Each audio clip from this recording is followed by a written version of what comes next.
Hello guys, my name Moin Khan. और guys, आज आपको मैं पढ़ाने वाला हूँ। सुपरवाइजर का बैच अपने यहाँ चैनल पे स्टार्ट किया है। तो आज अपन सुपरवाइजर के बैच के बारे में पढ़ेंगे। सुपरवाइजर के अंदर एक टॉपिक आता है जिसका नाम है पोषक तत्व। तो आज अपन चर्चा करने वाले हैं पोषक तत्वों के बारे में। सुपरवाइजर में यहाँ से कितना वेटेज रहता है, जेट में यहाँ से कितना वेटेज है, मैं दोनों को पैरेलल लेके चलूंगा क्योंकि सुपरवाइजर और जेट लगभग सिमिलर आता है। तो अपन बात करते हैं यहाँ पे सुपरवाइजर में, यहाँ से जो क्वेश्चनों की संख्या आती है। तो सुपरवाइजर में यहाँ से क्वेश्चनों की संख्या आती है, वो आती है 2 से 3 क्वेश्चन आते हैं। और मैं बात करूं किसकी, जेट की। जेट के अंदर यहाँ क्वेश्चनों की संख्या आती है, वो 4 से 5 क्वेश्चन आते हैं। इतने अपने को क्या होता है, बैटेज रखता है ये चैप्टर। तो चैप्टर बहुत इंपॉर्टेंट है, पोषक तत्व।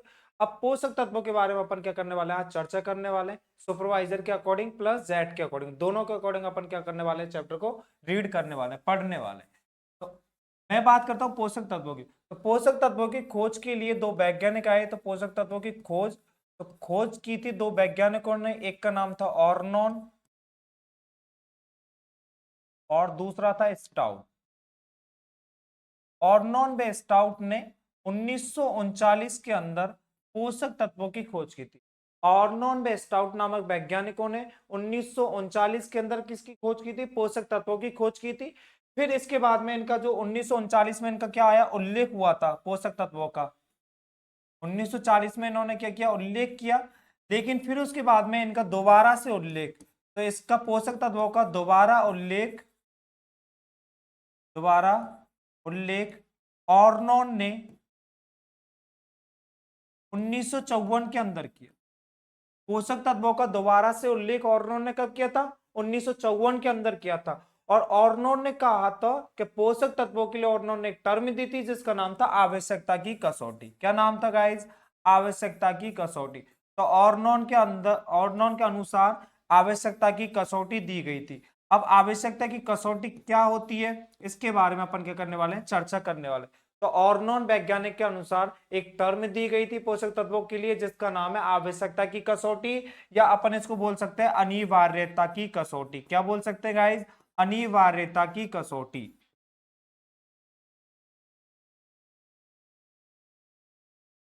आवश्यकता की कसौटी, अनिवार्यता की कसौटी होती क्या है, इसके बारे में अपन क्या करने वाले हैं, चर्चा करने वाले हैं। तो अपना है कौन सा, अनिवार्यता या आवश्यकता की कसौटी। तो आवश्यकता की कसौटी मेनली 3 प्रकार की होती है। आवश्यकता की कसौटी कितने प्रकार की होती है, 3 प्रकार की होती है, जिसमें अपन पहला पढ़ने वाले हैं, कोई भी पोषक तत्व, कोई भी पौधा कोई भी पौधा किसी पोषक तत्व के बिना, किसी पोषक तत्व के बिना अपना जीवन चक्र पूर्ण नहीं कर सकता।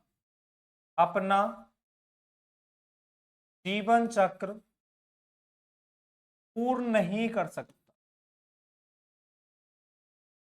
अगर पौधे के अंदर किसी पोषक तत्व की कमी है तो उसके बिना कोई भी पौधा अपना जीवन चक्र क्या नहीं कर पाएगा, पूर्ण नहीं कर पाएगा। और दूसरी आवश्यकता एक कसौटी है, वो है किसी भी पोषक तत्व की कमी को, किसी भी पोषक तत्व की कमी को वही पूरा करता है, वही पूरा करता है।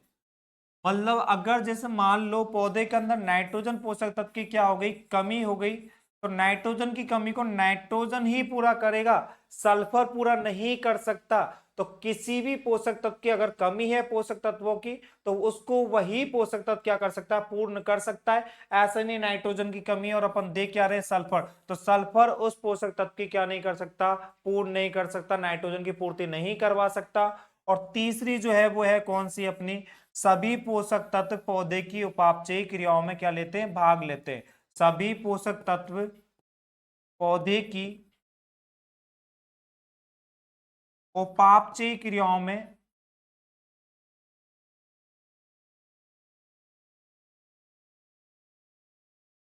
भाग लेते हैं। तो ऑर्नोन के अनुसार आवश्यकता की कसौटी 3 दी गई थी। पहली थी कोई भी पौधा किसी भी पोषक तत्व के बिना अपना क्या नहीं कर सकता, जीवन चक्र पूर्ण नहीं कर सकता। और दूसरी थी किसी भी अगर पोषक तत्व की कमी है तो जिस पोषक तत्व की कमी है उसको वही पूरा करेगा। तीसरी थी सभी पोषक तत्व किसमें भाग लेते, पौधे की उपापचयी क्रियाओं में भाग लेते। किसमें भाग लेते हैं, उपापचयी क्रियाओं में। और उपापचय क्रियाओं का मतलब होता है, इसको अपन इंग्लिश में बोलते हैं मेटाबॉलिक रिएक्शन। उपापचय क्रिया मतलब प्रकाश संश्लेषण हो गया, श्वसन हो गया, ट्रांस वाटर का ट्रांसपोर्टर, मिनरल खनिज लेना, ये सभी किसके अंतर्गत आते हैं, मेटाबॉलिक रिएक्शन के अंतर्गत आता है, उपापचय क्रियाओं के अंतर्गत आते हैं। तो पोषक तत्व जो है पौधे की किसमें, सभी उपापचय क्रियाओं में क्या लेते हैं, भाग लेते हैं। अगला टॉपिक अपन पढ़ने वाले हैं क्या, पोषक तत्वों का वर्गीकरण। क्या है अपना टॉपिक अगला, पोषक तत्वों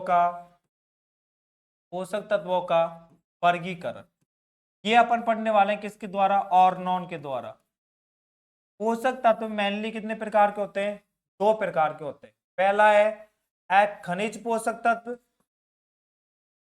खनिज पोषक तत्व, या इनको मैं बोल सकता हूं आधारभूत पोषक तत्व, आधारभूत पोषक तत्व।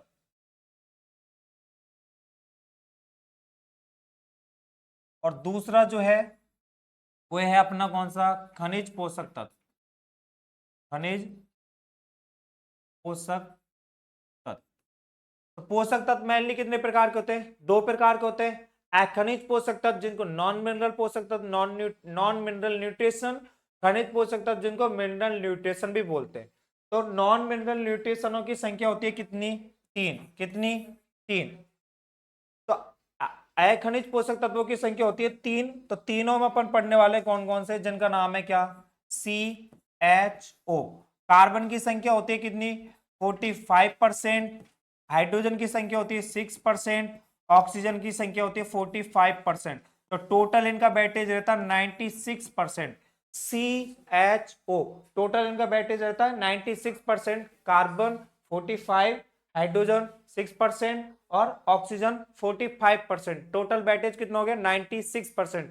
लेकिन इन पोषक तत्वों को अखनिज क्यों बोला गया है, इन पोषक तत्वों को अखनिज बोलने का कारण है क्योंकि इन पोषक तत्वों को खाद या उर्वरकों द्वारा नहीं दिया जाता, खाद या उर्वरकों के द्वारा नहीं दिया जाता, नहीं दिया जाता।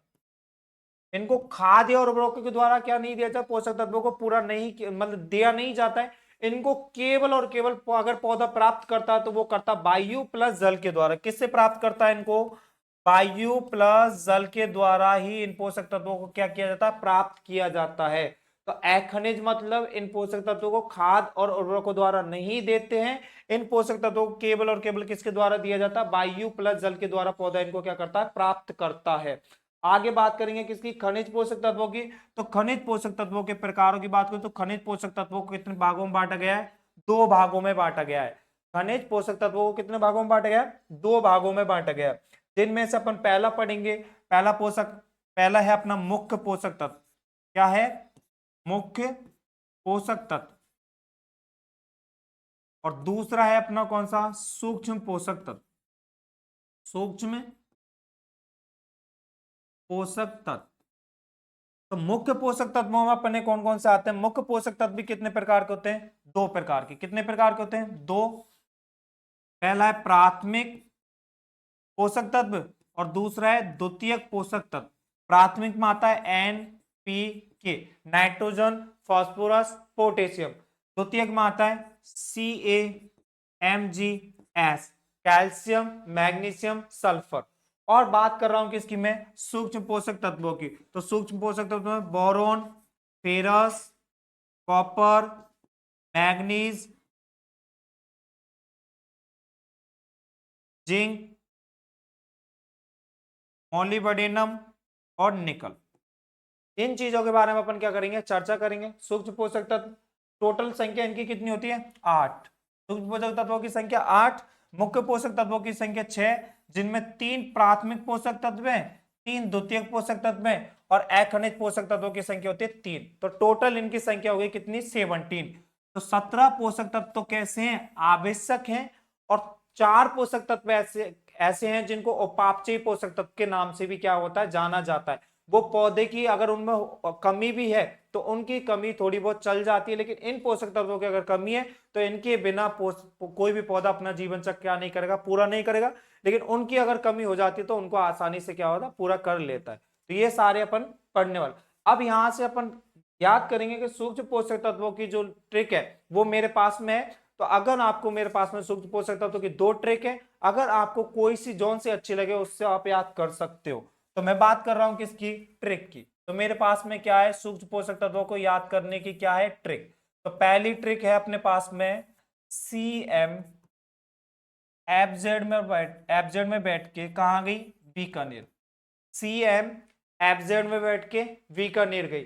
सी मतलब क्लोरीन, सी से अपन पढ़ेंगे कॉपर, एम मोलिब्डेनम और एम मतलब मैग्नीज, और एफ से मतलब फेरस, और जेड से मतलब जिंक, पी से मतलब बोरोन और एन से मतलब निकल। ये सारे क्या होते हैं, सूक्ष्म पोषक तत्व होते हैं। ये अपनी होगी पहली ट्रिक, सीएम एब्जोन में बैठ के बी करने की। अब मैं बात कर रहा हूं किसकी, दूसरी ट्रिक की। तो दूसरी ट्रिक है मेरी बे सी मन कु जन मो कल नहीं। दूसरी ट्रिक अपनी बेफी मनकूजन मोकलनी। तो इनमें से कौन कौन से पोषक तत्व बनते हैं और कैसे बनते हैं। तो मैं बात करूं किससे, बे से बनेगा अपना बोरोन, पी से बनेगा अपना फेरस, मन से बनेगा मैग्नीज, उससे बनेगा कॉपर, जन से बनेगा जिंक, मो से बनेगा मोलिब्डेनम, कल से बनेगा Cl और नी से बनेगा निकल। ये सारे के सारे क्या अपने सूक्ष्म पोषक तत्व है। तो अपने को दोनों ट्रिकों में से जो सी ट्रिक अच्छी लग रही है वो ट्रिक आप याद कर सकते हो। पहली है सीएम एफजेड में बैठ के कहां गई, बीकानेर गई। दूसरी है बेफी मनकूजन मोकलनी। ये अपने को जोन से आपको अच्छी लगे वो आप उससे याद कर सकते हो। तो अभी अपन ने पढ़ा था सूक्ष्म पोषक तत्वों का वर्गीकरण। क्या पढ़ा था, पोषक तत्वों का वर्गीकरण। तो पोषक तत्व दो प्रकार के, खनिज सॉरी अखनिज या आधारभूत पोषक तत्व, दूसरा था खनिज पोषक तत्व। अखनिज में अपन ने पढ़ा था CHO, कार्बन, हाइड्रोजन, ऑक्सीजन। खनिज में अपन ने पढ़े थे दो प्रकार, मुख्य पोषक तत्व और सूक्ष्म पोषक तत्व।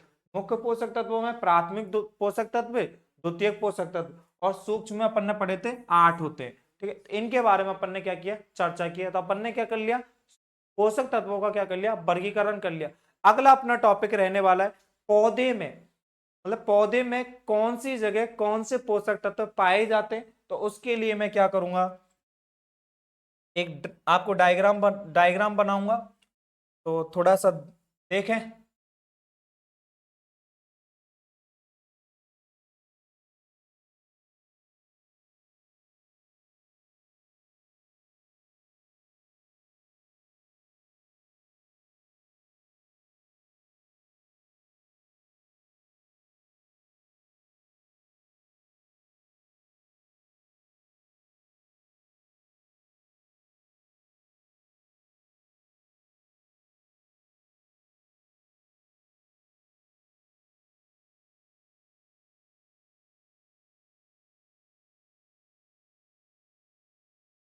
तो ये मैंने क्या एक पादप का डायग्राम बनाया है।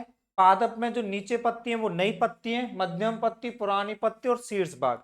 अब इनके बारे में अपन क्या करने वाले हैं, थोड़ा सा पढ़ेंगे कि नई पत्तियों पर कौन से पोषक तत्व पाए जाते हैं, पुरानी पत्तियों पर कौन से पोषक तत्व पाए जाते हैं। तो ये हो गई नई पत्तियां, ये मध्यम पत्तियां,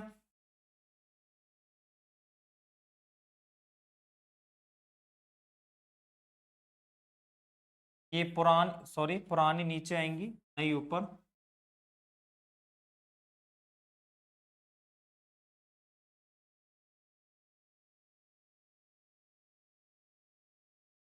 पुरानी पत्तियां,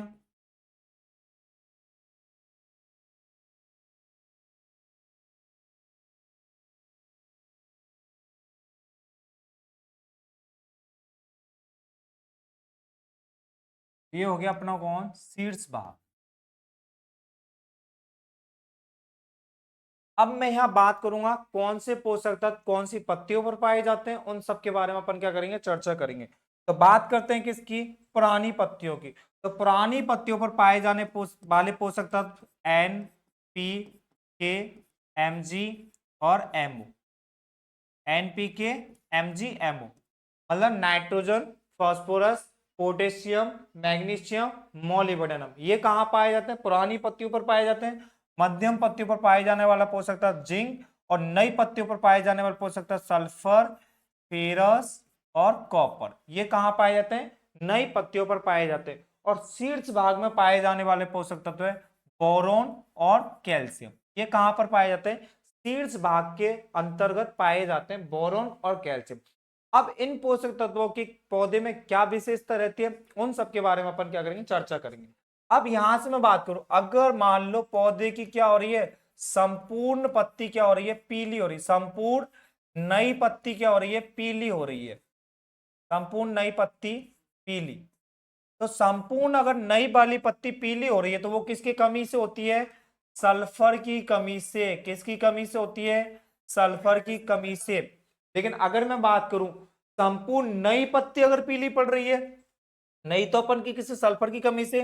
लेकिन मैं बात करूं पुरानी पत्ती संपूर्ण क्या है, पीली।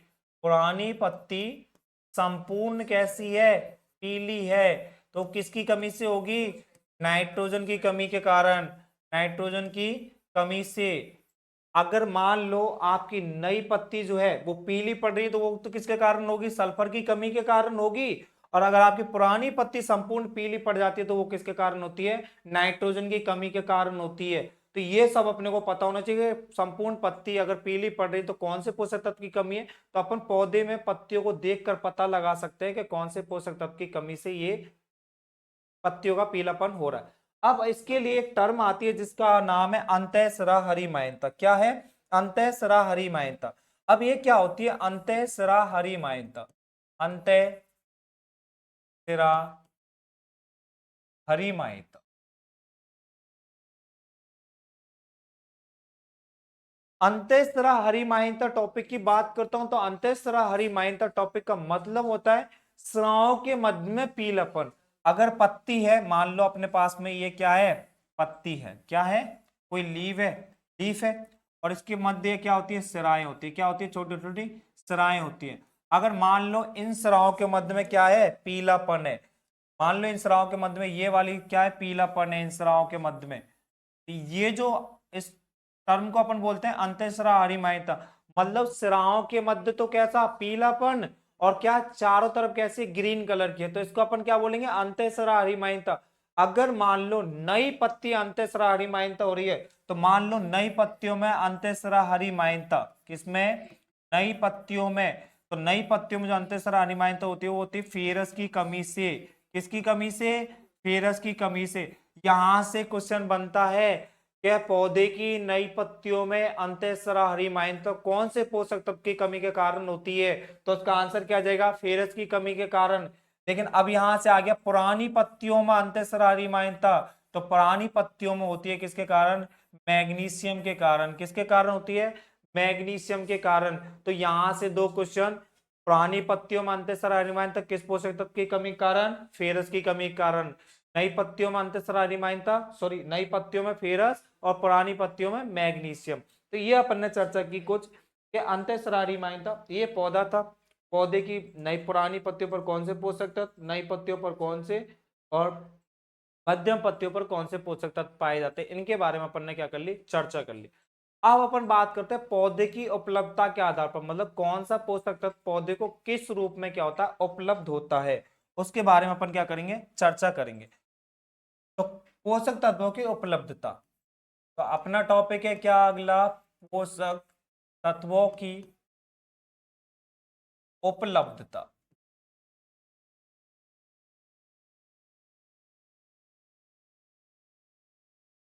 तो उपलब्धता के लिए मैं बात करूं कि कौन सा पोषक तत्व पौधे को किस रूप में क्या होता है, प्राप्त होता है, तो अपन इधर क्या डालेंगे, पोषक तत्व।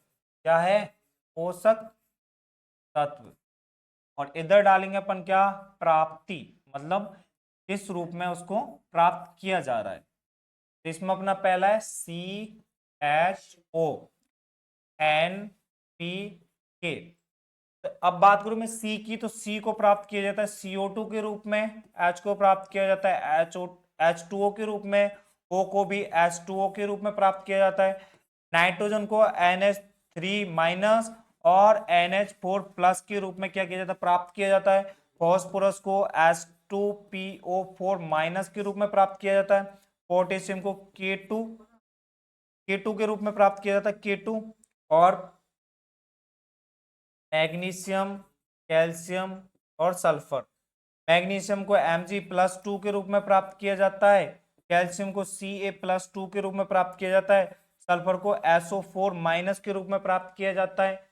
अब मैं बात कर रहा हूं किसकी, जिंक की, Zn को Zn+2 के रूप में प्राप्त किया जाता है, कॉपर को Cu+2 के रूप में प्राप्त किया जाता है, मोलिब्डेनम को MoO4- के रूप में प्राप्त किया जाता है, और बोरॉन को H3BO3 के रूप में प्राप्त किया जाता है। इन पोषक तत्वों की क्या है, उपलब्धता है, मतलब इनको किस रूप में पौधा ग्रहण करता है उनके बारे में अपन क्या करने वाले हैं, चर्चा करने वाले हैं। तो कार्बन है CO2 के रूप में मिलती है, हाइड्रोजन H2O के रूप में मिलती है, ऑक्सीजन भी H2O के रूप में मिलता है, और नाइट्रोजन किसके रूप में मिलता है, NH3 और NH4 के रूप में मिलता है। तो अब यहां से क्वेश्चन कैसे बनेगा, यहां से क्वेश्चन कैसे बनेगा, तो यहां से क्वेश्चन बनेगा ऐसे पोषक तत्वों के नाम बताइए जो किस पॉजिटिव में, मतलब जो धनात्मक रूप में प्राप्त होते हैं। तो धनात्मक रूप में जिनके ऊपर क्या है, धनावेश है, वो कैसे, मैग्नीशियम धनात्मक के रूप में, कैल्शियम धनात्मक के रूप में, नाइट्रोजन दोनों के रूप में, जिंक धनात्मक के रूप में, कॉपर धनात्मक के रूप में, और H2H3BO3 इसको अपन बोलते हैं बोरिक अम्ल। बोरोन किस रूप में प्राप्त होता है भैया, बोरिक अम्ल के रूप में प्राप्त होता है। किस रूप में प्राप्त होता है, बोरिक अम्ल के रूप में बोरोन क्या होता है, प्राप्त होता है। तो ये अपन ने क्या पढ़ लिया, प्राप्ति के स्रोत के पोषक तत्व कौन कौन से किससे प्राप्त होते हैं, कैसे प्राप्त होते हैं। तो पोषक तत्व जो है वो धनात्मक के रूप में भी प्राप्त होते हैं और ऋणात्मक के रूप में भी क्या होते हैं, प्राप्त होते हैं। अब यहां से जो क्वेश्चन मेनली बनने का चांस रहता है वो रहता है नाइट्रोजन का। किसका रहता है, नाइट्रोजन का, क्योंकि नाइट्रोजन एकमात्र ऐसा पोषक तत्व है जो पॉजिटिव तथा नेगेटिव, मतलब धनात्मक तथा ऋणात्मक दोनों के रूप में क्या होता है, पौधे को प्राप्त होता है। नाइट्रोजन जो है वो ऐसा पोषक तत्व है जो धनात्मक तथा ऋणात्मक दोनों पोषक तत्व दोनों के रूप में क्या होता है, पौधे को प्राप्त होता है। लेकिन पौधे सबसे ज्यादा इसका उपयोग नेगेटिव NH3- के रूप में क्या करते हैं, उपयोग करते हैं।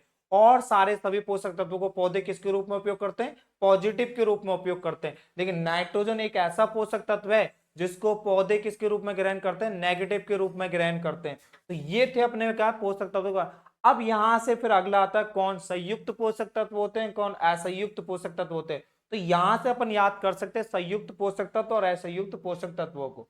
अब बात करूं मैं किसकी, संयुक्त की, मतलब ऐसे पोषक तत्व जो क्या होते हैं एक या एक से अधिक पोषक तत्वों से मिलकर बने होते हैं, उनको क्या बोलते हैं, संयुक्त पोषक तत्व बोलते हैं। और असंयुक्त पोषक तत्व ऐसे पोषक तत्व जो केवल और केवल एक ही पोषक तत्व से मिलकर बने होते हैं। तो अगला टॉपिक है अपना कौन सा, संयुक्त पोषक तत्व और असंयुक्त पोषक तत्व। संयुक्त पोषक तत्व और दूसरा है अपना असंयुक्त पोषक तत्व।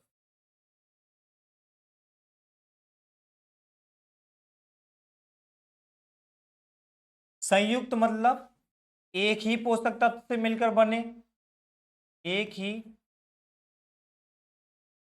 पोषक तत्व से मिलकर बने होते हैं।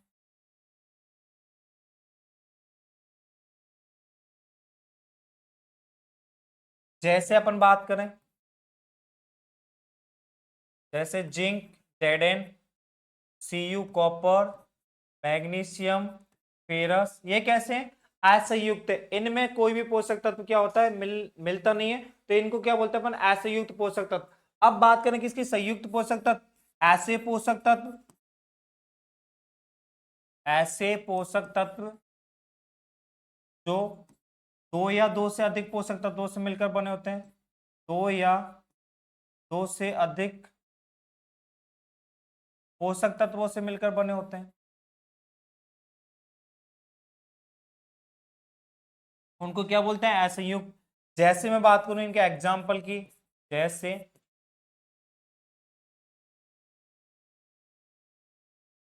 जैसे अपन ने पढ़ा था मॉलिबडेनम, तो मॉलिबडेनम मिलकर बना होता है MOO4- के रूप में मिलता है अपने को। मॉलिबडेनम भी है और ऑक्सीजन भी है। जैसे अपन ने पढ़ा था बोरोन, तो बोरोन H3PO3 के रूप में मिलता है अपने को, तो ये भी अपन ने देखा था। तो ये इनको क्या बोलते हैं, संयुक्त, मतलब एक या एक से अधिक पोषक तत्वों से मिलकर बने होते हैं, उनको क्या बोलते हैं, असंयुक्त। क्या बोलते हैं, एस सॉरी एक या एक से अधिक पोषक तत्वों से मिलकर बने होते हैं, उनको क्या बोलते हैं, संयुक्त पोषक तत्व। और असंयुक्त मतलब ऐसे पोषक तत्व जो केवल और केवल क्या होते हैं, एक ही पोषक तत्व से मिलकर बने होते हैं। यहाँ थोड़ा सा चेंज करना, ये क्या है, संयुक्त पोषक तत्व है, संयुक्त पोषक तत्व। और ये कौन से हैं, असंयुक्त पोषक तत्व।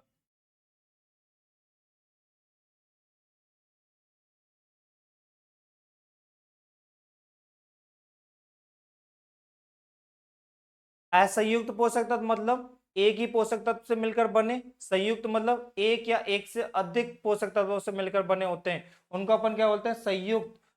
संयुक्त के लिए एग्जांपल मॉलिबडेनम, बोरोन। मॉलिबडेनम MOO4- से मिलकर बना होता है, बोरोन H3BO3 के रूप में प्राप्त होता है, जिसको अपन बोलते हैं बोरिक अम्ल।